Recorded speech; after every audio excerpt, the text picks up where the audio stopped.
गवार बहू ने बनाया पहली रसोई में पास्ता। माँ, मेरा लंच आपने अभी तक तैयार नहीं किया। मेरे 2 हाथ हैं, 4 नहीं। 10 मिनट रुक जा, अभी सब्जी बन रही है। आपके 10 मिनट के चक्कर में आप मुझे किसी दिन मेरे बॉस से डांट पड़वाओगी। आप मेरा लंच बनाना ही छोड़ दो, मैं बाहर से ही खा लिया करूंगी। रोज रोज लेट होने से तो अच्छा ही रहेगा ये। इतना कहकर आरोही गुस्से में ऑफिस के लिए निकल जाती है कि तभी वहां शीतल की सहेली माला आती है। शीतल, या आरोही को क्या हो गया? क्या बताऊं तुम्हें, माला, घर में इतने सारे काम होते हैं ना कि हर रोज इसका लंच बनाने में लेट हो जाती हूँ। आज भी मेरी बेटी बिना लंच के ऑफिस चली गई। तुम भी ना, बाल सफेद हो गए हैं तुम्हारे, लेकिन अकल तुम में अभी तक नहीं आई। घर में 2 जवान बेटे हैं, जिंदगी भर क्या उन्हें कुंवारा ही रखने का इरादा है? उनकी शादी करो, बहू लाओ। बहू के आते ही सारी जिम्मेदारी उन पर आ जाएगी। अब तुम्हारी उम्र हो गई है, ये उम्र तुम्हारी घर का काम करने की नहीं बल्कि बहुओं से सेवा करवाने की है। घर के काम के चक्कर में ये बात तो मेरे दिमाग से ही निकल गई थी। मैं आज ही पंडित जी से बात करके अपने दोनों बेटों के लिए रिश्ता देखना शुरू करती हूँ। शीतल पंडित से बात करके अपने दोनों बेटे प्रेम और जय के लिए रिश्ता देखना शुरू कर देती है। जय, प्रेम, ये देखो पंडित जी ने तुम दोनों के लिए कितनी अच्छी लड़कियों के रिश्ते लेकर आए हैं। मुझे तो ये दोनों लड़कियां पसंद है। माँ, जैसा आप कहें, मुझे तो शादी से कोई इनकार नहीं है। प्रेम, अब तू भी बता दे, तेरा क्या फैसला है? शीतल की बात सुन प्रेम कोई जवाब नहीं देता और वहां से चला जाता है। प्रेम की चुप्पी को शीतल हाँ समझती है और घर में शादी की तैयारियां शुरू हो जाती हैं। और वो दिन भी आ जाता है जिस दिन शीतल के दोनों बेटों की बारात होती है। जय बेटा, ये प्रेम कहाँ है?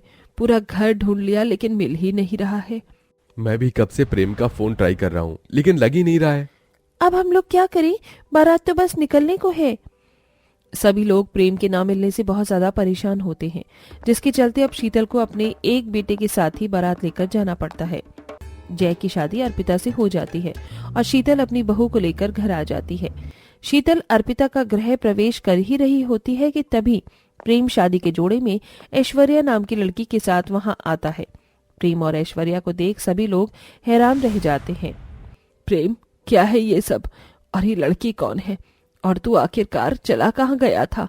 जानता भी है कि लड़की वालों ने तेरी वजह से हमारी कितनी बेइज्जती की है। जो मैंने किया, मैं उसके लिए बहुत शर्मिंदा हूँ। आप सब लोग मुझे माफ कर दीजिएगा। इसका नाम ऐश्वर्या है। ऐश्वर्या भजनपुर गांव की रहने वाली है। ऐश्वर्या को मैं काफी समय से पसंद करता था।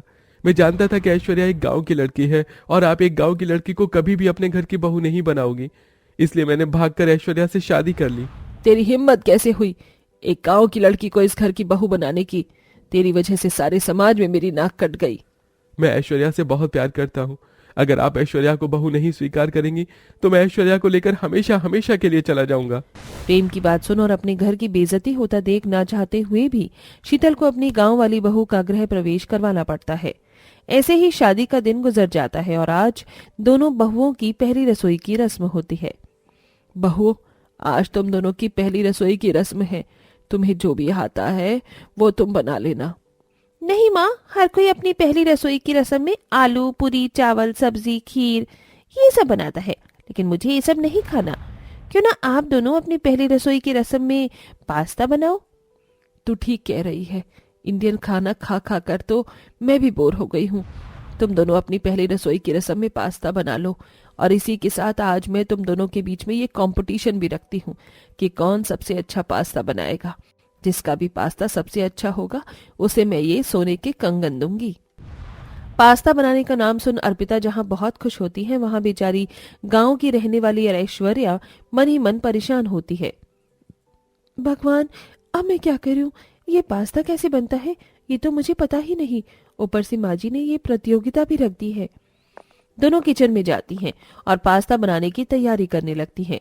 अर्पिता शहर की पढ़ी लिखी होती है, इसीलिए उसे पास्ता बनाना अच्छे से आता था। लेकिन वहीं ऐश्वर्या, चलो इसे मैंने उबाल तो लिया, अब एक काम करती हूँ, इसमें सारे खड़े मसाले और सारी सब्जियां डाल देती हूँ। ऐश्वर्या कढ़ाई में जीरा हींग का तड़का लगाकर सारे खड़े मसाले और साथ के साथ सारी सब्जियां काट कर कढ़ाई में डाल देती है और थोड़ी देर में उसमें पास्ता डालकर उसे अच्छे से फ्राई कर देती है। आधे घंटे में दोनों बहू का पास्ता बनकर तैयार हो जाता है। खुशबू तो बहुत बढ़िया आ रही है। सभी सबसे पहले अर्पिता का बनाया हुआ पास्ता खाते हैं। अरे वाह भाभी, खुशबू ही नहीं बल्कि आपका टेस्ट भी बहुत ज्यादा बढ़िया है। तेरे हाथ का पास्ता खाकर तो सच में मजा आ गया। चलो अब ऐश्वर्या बहू के हाथ का पास्ता टेस्ट करते हैं। सभी लोग जैसे ही ऐश्वर्या के हाथ का पास्ता खाते हैं, छी ये क्या बनाए हैं भाभी?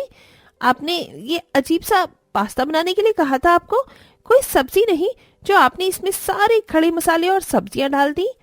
ये पास्ता तो ठीक से उबला तक भी नहीं है और ना ही इसमें कोई टेस्ट है। सारे मुंह का टेस्ट खराब कर दिया। मैं ही पागल थी जो इसे पास्ता बनाने के लिए कहा। भूल गई थी कि ये तो गांव की गवार है। सभी को अपना इतना मजाक उड़ाता देख बेचारी ऐश्वर्या की आंखों में आंसू आ जाते हैं और वो वहां से चली जाती है। इसी के साथ शीतल इस कंपटीशन की विनर अर्पिता को अनाउंस करती है। अपनी इतनी बेइज्जती के बाद ऐश्वर्या अब मन में ये ठान चुकी थी कि चाहे कुछ भी हो जाए वो पास्ता तो बनाना सीख कर ही रहेगी। अर्पिता भात बनाने के समय उसमें दूध डाला था, इसका मतलब मुझे इसमें चीनी भी डालना होगा। ऐश्वर्या पास्ता में दूध के साथ साथ ढेर सारी चीनी भी डाल देती है। अरे ऐश्वर्या बहू, ये तो क्या बना रही है? मैंने अर्पिता भाभी की तरह ये दूध वाला पास्ता बनाया है, जरा चक्कर तो बताइए कि कैसा बना है। शीतल जैसे ही ऐश्वर्या का बनाया हुआ पास्ता चखती है, सारे मुंह का टेस्ट खराब कर दिया। लास्ट टाइम तो तूने पास्ता बनाया था, ये तो उससे भी गंदा है। और इसे दूध वाला पास्ता नहीं बल्कि वाइट सॉस पास्ता कहते हैं। तो ये सब रहने दे। भूल मत कि तू एक गवार है और एक गवार कभी भी शहरी खाना बनाना नहीं सीख सकती। शीतल फिर एक बार ऐश्वर्या की बेइज्जती करके वहां से चली जाती है, लेकिन ऐश्वर्या हार नहीं मानती और फिर से पास्ता बनाने की कोशिश करती है। आरोही, मैंने पास्ता बनाया है, इसे खाकर तो बताओ कि कैसा बना है। आई होप ये लास्ट टाइम से अच्छा बना हो। आरोही जैसे ही ऐश्वर्या का बनाया हुआ पास्ता खाती है तो गुस्से में प्लेट नीचे फेंक देती है। क्या बनाया है आपने ये? पास्ते में इतनी सॉस कौन डालता है? मेरी गांव की गवार भाभी, ये सब आपसे ना हो पाएगा। सब लोग बारी बारी ऐश्वर्या के बनाए हुए पास्ते का मजाक उड़ाते नहीं थकते। वहीं अर्पिता अब ये सब देखकर मन ही मन बहुत खुश होती है, लेकिन अब ऐश्वर्या हार मानने वालों में से नहीं थी। खाने में तो ये ठीक लग रहा है, लेकिन लगता है मैंने थोड़ी मिर्ची ज्यादा कर दी है और सॉस कम डाला है। एक काम करती हूँ, दोबारा ट्राई करती हूँ। अर्पिता अब एक बार और दोबारा पास्ता बनाती है और इस बार ऐश्वर्या ये पास्ता सबके लिए लेकर जाती है। लेकिन जैसे ही सब लोग ऐश्वर्या के हाथ के पास्ते को देखते हैं, ये क्या भाभी, आपको क्या हम सबको फूड पॉइजनिंग करवानी है? तुम क्यों मेरी बराबरी करने की कोशिश करती हो? इतनी बार बेइज्जती हुई फिर भी क्या तुम्हारा पेट नहीं भरा? अब यहाँ खड़ी खड़ी मेरी शक्ल क्या देख रही हो? जाओ और अपना ये सड़ा हुआ पास्ता भी ले जाओ। ऐश्वर्या आंखों में आंसू लिए उदास होकर वहां से जाने लगती है कि तभी रुको ऐश्वर्या, चाहे कोई तुम्हारे हाथ का पास्ता खाए या ना खाए, मैं तुम्हारे हाथ का पास्ता जरूर खाऊंगा। इतना कहकर प्रेम जैसे ही ऐश्वर्या का बनाया हुआ पास्ता खाता है। ऐश्वर्या, सच में ये तुमने बनाया है? ये तो बहुत ज्यादा टेस्टी बना है। आप सब लोग भी एक बार ये पास्ता खाकर देखिए। सभी लोग जैसे ही ऐश्वर्या का बनाया हुआ पास्ता खाते हैं, वाह भाभी, आपने तो सच में बहुत टेस्टी पास्ता बनाया है, अर्पिता भाभी से भी अच्छा। बहू, तूने तो सच में बहुत टेस्टी पास्ता बनाया है। आखिरकार तेरी मेहनत रंग लाई। माँ, मेहनत रंग लाती भी क्यों नहीं। आप सब लोगों ने उसका इतना मजाक जो उड़ाया था, लेकिन उसने कभी हार नहीं मानी। अगर आप चाहते तो ऐश्वर्या को पास्ता बनाना सिखा सकते थे, लेकिन आपने हमेशा उसकी बेइज्जती की। अगर किसी को कोई चीज नहीं आती है तो इसका मतलब ये नहीं कि हम हमेशा उसका मजाक उड़ाएं या उसकी बेइज्जती करें, बल्कि हमें तो उससे वो चीज सीखनी चाहिए। लेकिन आप लोगों में से किसी ने ऐसा कुछ भी नहीं किया। लेकिन मेरी ऐश्वर्या ने हार नहीं मानी और ये साबित कर दिया कि गांव में होने के बावजूद भी वो शहरी खाना शहरी लोगों से अच्छा बना सकती है। प्रेम की बात सुनकर सभी को अपनी गलती का एहसास होता है। ऐश्वर्या बहू, प्रेम बिल्कुल ठीक कह रहा है, हमें माफ कर दे। हमने तेरा मजाक हमेशा ही उड़ाया। तेरे साथ देने की बजाय हमने हमेशा तेरी बेइज्जती की। ऐश्वर्या, मुझे भी माफ कर दो। मैं तुम्हारी जेठानी हूँ और जेठानी का फर्ज होता है कि अपनी देवरानियों की गलतियों को सुधारना, लेकिन उल्टा मैंने तुम्हारा मजाक उड़ाया।